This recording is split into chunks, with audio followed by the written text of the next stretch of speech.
Bonjour, je suis Mark Edwards. Bienvenue à Carnet de route et bienvenue à notre série sur Taïwan. Dans cet épisode, nous allons nous plonger un peu dans la culture et l'histoire, alors que nous partons du centre de Taïwan pour nous rendre jusqu'au point le plus au sud, en passant par Tainan et Kaohsiung. Nous sommes assez chanceux aujourd'hui parce que nous sommes au pèlerinage de Matsu, le plus grand festival religieux et paraît-il le plus fou de Taïwan. Vous voyez les gens tout autour de moi et en fait, je vais marcher en direction du temple. Alors, jetez un coup d'œil. Beigang est la destination par excellence pour se plonger dans ce qui est vraiment l'expérience d'une vie. Pour être précis, nous nous dirigeons au temple animé de Chaotien, aussi connu comme le palais faisant face au ciel. Visité par non moins de 3 millions de personnes chaque année, c'est un des sites religieux les plus importants de Taïwan. Sa célébrité repose sur quelque chose qui fut conçu pour fasciner, une image de la déesse Matsu, la déesse de la mer, qui protège les marins. Depuis que ce culte fut introduit à Beigang au XVIIe siècle, Matsu fut toujours vénéré. Et toute cette vénération n'est pas vraiment surprenante si on prend en considération que l'île fut si dépendante de la pêche et de l'immigration maritime. Il se trouve que cette période de l'année est le moment où des centaines de groupes provenant des temples de partout à travers l'île font un pèlerinage pour l'anniversaire de Matsu. Ils apportent leur propre effigie de Matsu pour communier avec la divinité vénérée ici. La croyance veut que ça confère une plus grande énergie spirituelle à leur propre image pour une autre année. Ok, de toute la journée, le meilleur conseil qu'on m'a donné est d'être certain de porter des vêtements longs parce que les feux d'artifice ici explosent de partout. C'est complètement fou. Ça pète de partout. Alors mettez des bouchons dans vos oreilles. Protégez-vous les yeux. Couvrez votre corps en entier, même le cou. Ce qui se passe, c'est que quelques jours avant le grand jour, des centaines de milliers de dévots de Matsu assiègent la ville pour la voir parader dans les rues dans un palanquin cérémoniel.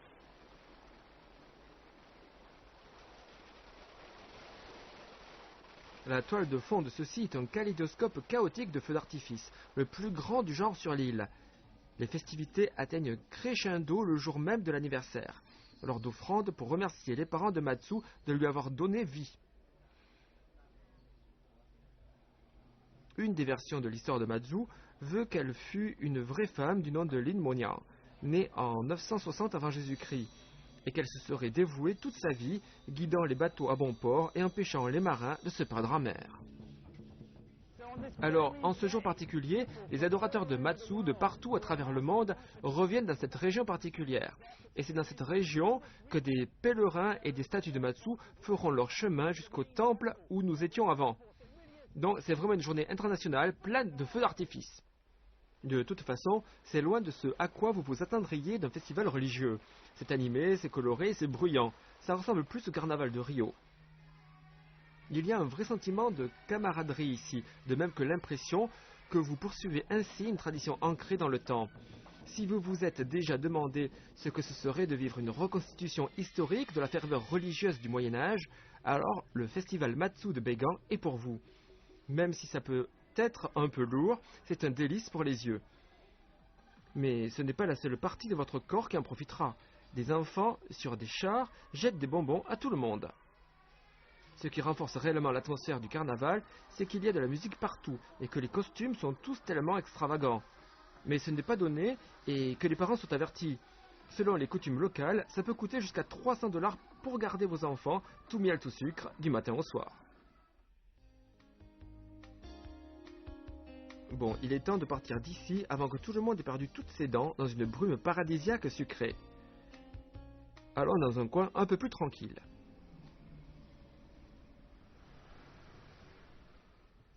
Je me suis finalement débrouillé pour m'extirper loin de toute cette superbe folie du festival de Matsu à Beigang. Et j'ai fait une heure de route vers le sud pour aller à Tainan, qui est la plus vieille ville sur l'île de Taïwan. Elle a plus de 400 ans d'histoire et on m'a dit que la tradition est partout prégnante. Il y a beaucoup de petites rues et on peut voir la culture traditionnelle partout. Tainan est la 4e ville en importance de l'île, avec une population d'un peu plus de 750 000 personnes. Ce ne fut pas toujours ainsi.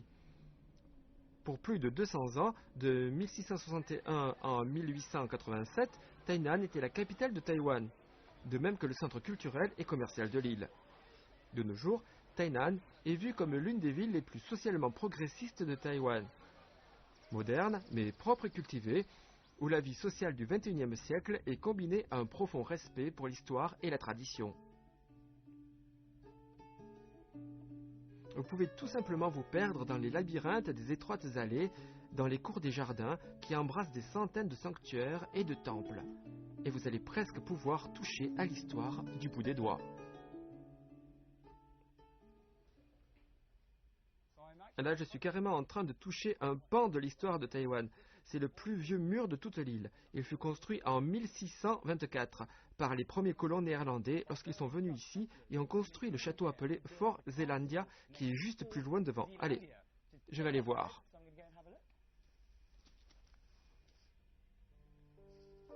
Amping est la plus vieille partie de Thaïlande. C'est aussi une des plus vieilles colonies non autochtones de Taïwan. C'est l'endroit où les colons néerlandais ont fondé la colonie qu'ils ont appelée Fort Zeelandia en 1624. Ce séjour fut de courte durée, puisque 38 ans plus tard, Koxinga est arrivé et les a chassés.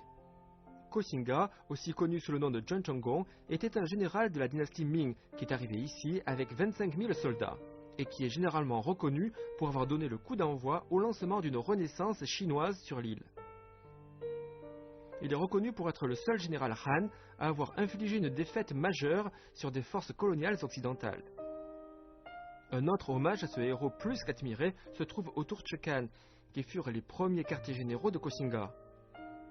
Ce n'est point un centre administratif ennuyeux, que nenni, c'est une enceinte plaisante avec de délicats ruisseaux et de jardins où se relaxer. À l'intérieur, vous pouvez voir une représentation visuelle raffinée de Koxinga naviguant à travers le détroit de Taïwan. Mais il ne s'agit pas que de guerre. C'est devenu un port commercial international peu de temps après, et vous pouvez toujours en voir des vestiges aujourd'hui.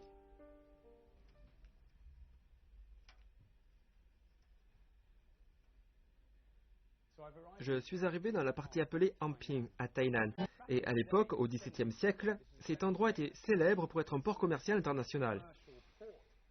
Aujourd'hui, je marche dans le Julius Manik Merchant House, qui était le site d'une compagnie commerciale allemande au XIXe siècle. Et ceci était alors un édifice important où se brassaient beaucoup d'affaires, ce qui n'est pas vraiment le cas de nos jours. Mais c'est bien un endroit qui met en valeur ce que j'ai entendu dire sur le fait que les gens de Tainan sont reconnus sur l'île pour avoir une mentalité extrêmement commerciale. Et donc, ils ont transformé un bâtiment, qui a sûrement perdu sa fonction première, à une célébration de tout ce qui est allemand. Alors vous pouvez vous promener dans le musée allemand, boire ensuite quelques bières et manger de la bonne cuisine allemande. L'esprit d'entreprise est essentiel ici, et il y a un adage à Taïwan disant qu'un homme ayant une femme de Tainan est chanceux, puisque 9 filles sur 10 viennent d'une famille riche. Le fait est que Tainan a la réputation de produire de grands hommes d'affaires depuis des siècles. Tainan est aussi connu pour un bâtiment considéré comme le centre spirituel de Taïwan, le temple de Confucius. Datant de 1666, c'est un des endroits les plus charmants et les plus paisibles de la ville. Ici, jeunes comme moins jeunes viennent profiter de quelques instants de tranquillité. Le temple est le principal centre de formation sur les enseignements de Confucius à Taïwan. C'est aussi le centre d'une grande variété d'activités. Nous sommes tombés sur ce petit spectacle qui ne faisait que nous montrer que les gens de Tainan prennent ce genre de plaisir aussi sérieusement que leur bien-être spirituel.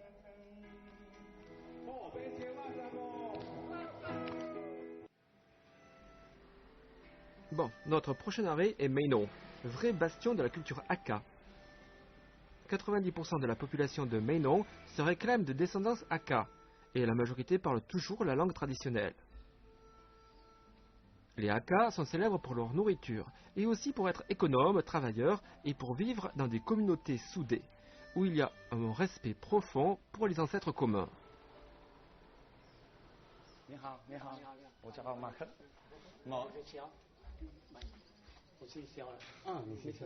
Mr. Xiao. Oh, do you speak English? Yeah. Where are you from? Are you from Mainong or? Yeah, we are traditionally in Mainong. In Mainong. Father-in-law they are staying here. Wow. We are younger, usually younger, we go out and walking, you know. So I stay in the Air Force. Air Company. In the Air Force, okay.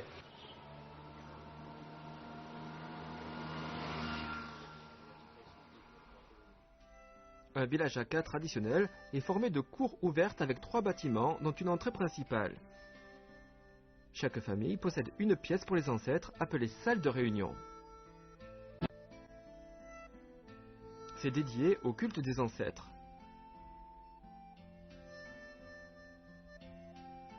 Ces lieux dont nous parlons démontrent à quel point la tradition imprègne la vie quotidienne ici et sont l'exemple parfait de toute l'importance qu'ont les membres de la famille pour les Hakka, vivants ou morts.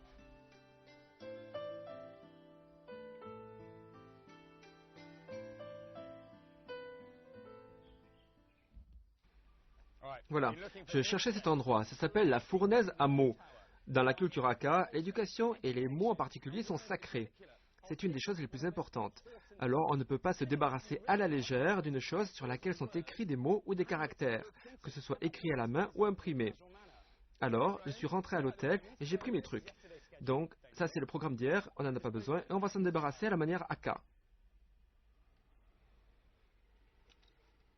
Et voilà l'élimination à la manière des Hakka. Aussi n'est-il pas étonnant que Meinong se glorifie du plus grand nombre de diplômés de tous les villages de l'île de Taïwan. L'éducation est la clé ici. Et il n'y a pas qu'à Meinong qu'on trouve ce grand respect pour les mots écrits, et notamment pour l'éducation. Ça revêt une importance sans pareille pour les Hakka du monde entier. Ils ont un dicton qui dit « Ne pas avoir de bonne éducation, c'est comme avoir les yeux, mais ne pas être capable de voir ».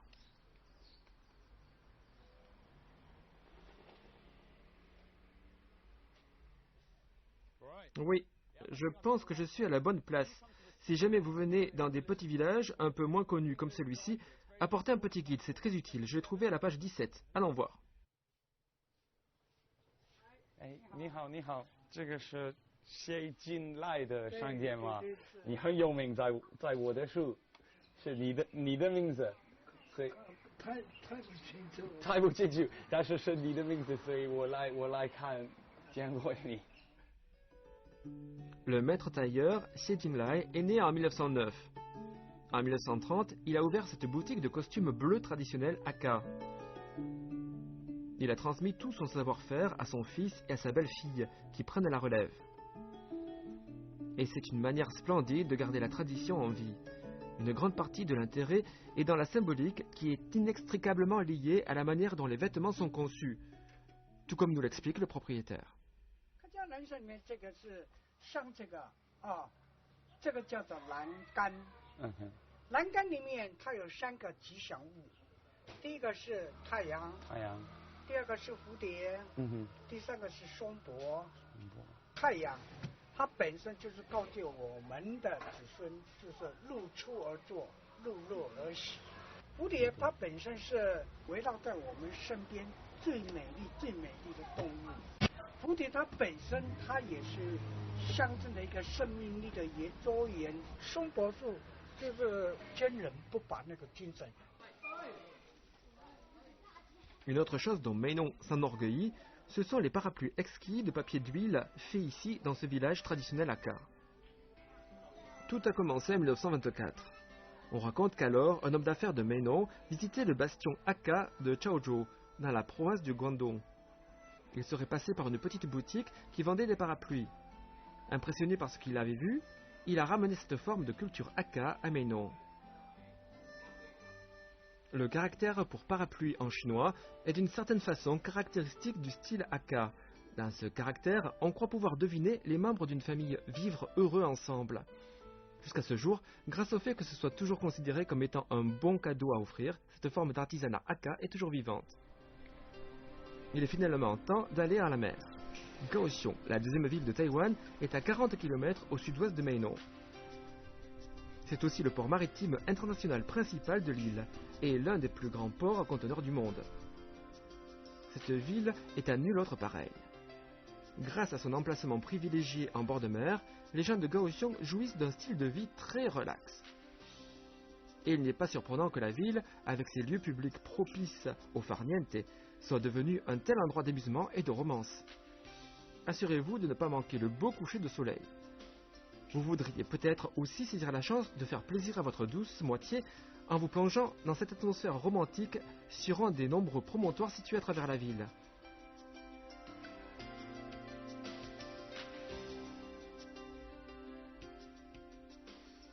Et si rien de tout ça ne fonctionne, alors il est temps de faire appel à des renforts. Il est temps d'aller sur le bateau de l'amour. Ok, le bateau de l'amour pourrait sembler un peu kitsch au départ, mais ceux d'entre vous qui ont fait une croisière sur un bateau mouche à Paris savent à quel point ces promenades peuvent en valoir la peine. Paris vient probablement en premier avec tous ces sites que vous pouvez voir à partir de la Seine, mais Kaohsiung vous en donnera vraiment pour votre argent et un séjour romantique garanti, grâce à la douce brise maritime qui souffle autour de vous.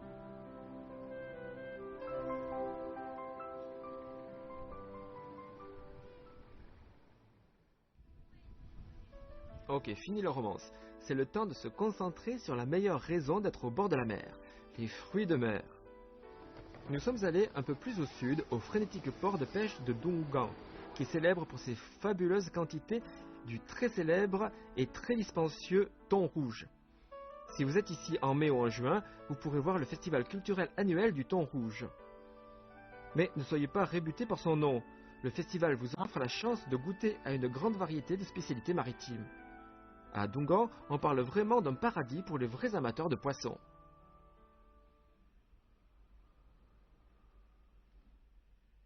Je suis arrivé à Donggang, une ville fameuse pour son poisson extrêmement frais et sa première spécialité, le thon rouge. Peut-être que pour la plupart d'entre vous, ça ne représente pas grand-chose, mais pour les amateurs de sushi et de sashimi, c'est le cas. Et c'est parce que les sushi toro viennent du bas-ventre du poisson. Et si vous jetez un coup d'œil rapide ici, vous verrez que c'est une délicatesse japonaise extrêmement dispendieuse, et qu'une de ces tranches vous coûterait 9 ou 10 $ américains. Mais je ne pense pas qu'il y ait de quoi que ce soit de mal avec le fait d'en manger sans culpabilité. Peu importe à quelle période de l'année vous venez, il y aura quelque chose pour satisfaire votre appétit. Ne passez pas à côté des sashimi toro, un des 3 trésors maritimes de la ville. Les 2 autres sont le riz frit aux crevettes sakura, un des plats phares de Donggang, et le rouvé, qui est enroulé et cuit dans de délicats gâteaux. Mais plus que tout, il y a un petit quelque chose pour tout le monde. Il est temps d'aller à Kending. Vous avez vu la mer, vous l'avez senti, maintenant elle est à votre portée.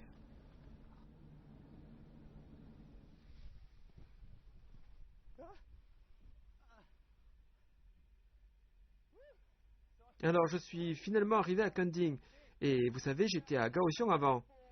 Je pouvais voir la mer, je pouvais pas vraiment y toucher. Ici, c'est le premier centre de villégiature en bord de mer de l'île. Et il faut que j'aille faire une trempette pour voir comment c'est.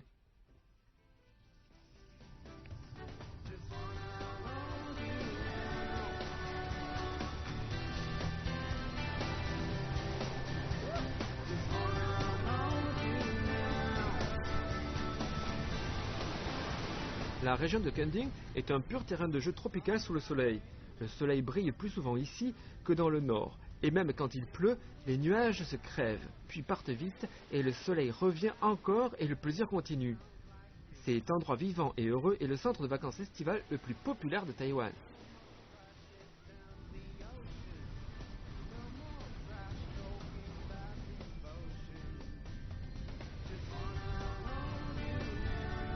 Kending est bien équipé pour servir le marché touristique, avec une grande variété d'activités et de loisirs à offrir, de même que beaucoup d'endroits où l'on s'attarde. Il y a des hôtels 5 étoiles avec des chambres avec leur propre bout de plage de sable blanc et d'impressionnantes chambres avec vue sur mer. Vous pouvez aussi trouver plus douillet, des auberges et des bed and breakfast plus intimes. Peu importe quel est votre budget, Kending a quelque chose pour vous.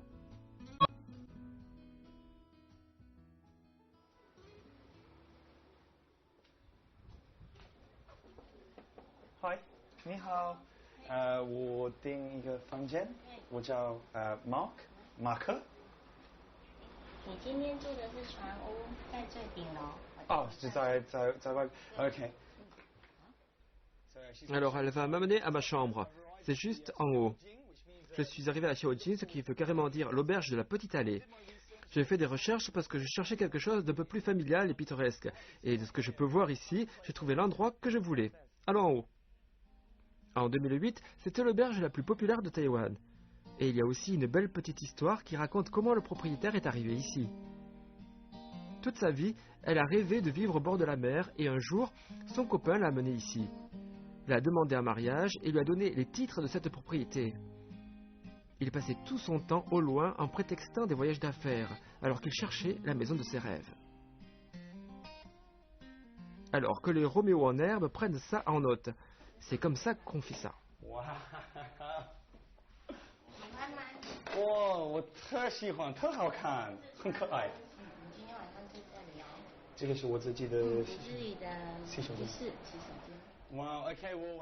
Ouais, les photos parlaient par elles-mêmes, mais je suis allé dans beaucoup d'auberges dans ma vie, mais celle-là est vraiment quelque chose. J'ai un lit en forme de bateau, c'est bien ça. J'ai un téléviseur à écran plat et ma propre salle de bain. Kending, ce n'est pas que du sable et la mer. Elle abrite aussi une flore et une faune exotiques, de même que des vues époustouflantes et des formations géologiques spectaculaires. Ne manquez surtout pas les montagnes.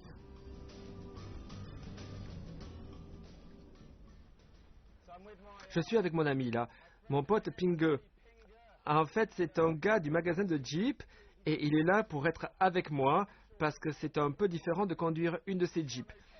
Il est là pour être certain que je suis OK avec toutes les manœuvres et les contrôles et que je ne me blesse pas. Il peut me dire tous les endroits cool où il faut aller en ville et alentour de Kending. Alors on vient juste d'aller à la montagne et nous descendons vers la mer dans une seconde. Et je vous retrouve là-bas. Cette partie de Taïwan est celle qui est la plus éloignée des images stéréotypées de l'île densément peuplée et hautement industrialisée. Alors que vous conduisez une Jeep à travers la plage désertique, la mer est votre compagnon de route et le bruit des vagues est votre musique. Vous avez une idée de ce qu'est vraiment le sud de Taïwan. Relaxant, jubilatoire et tranquille.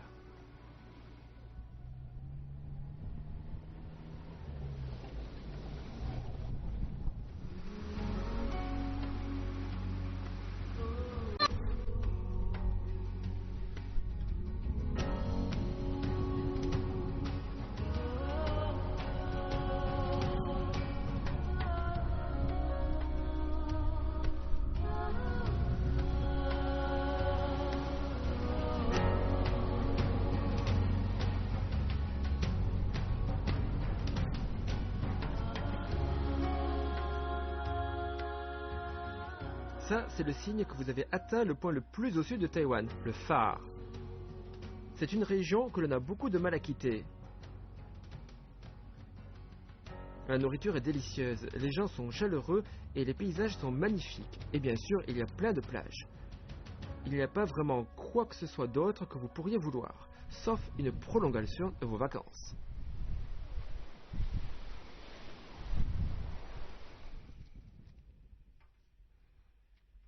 Alors je vais être légèrement rabat-joie et dire, quand vous allez à Kending, ne faites pas que rester sur la plage. Pourquoi ne pas explorer un peu comme j'ai fait aujourd'hui? Nous avons fait tout ce chemin de Beigang, du festival déjanté de Matsu, où je me suis fait assaillir de feux d'artifice et de bonbons, et ensuite, pfiou, vers Kaohsiung. Et à Kaohsiung, dans cette région, j'ai mangé le poisson le plus frais que j'ai jamais eu, et puis tout en bas, jusqu'à Kending, jusqu'au point le plus au sud de Kending, là où nous sommes à ce moment précis, juste derrière moi. À droite, nous avons l'océan Pacifique, et à gauche, plus loin par là, nous avons la mer de Chine méridionale. Malheureusement, toute chose a une fin. J'espère que vous avez apprécié la dernière demi-heure.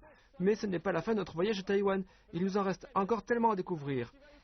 Je m'appelle Marc Edwards et je vous retrouve très bientôt pour un autre épisode de Carnet de route.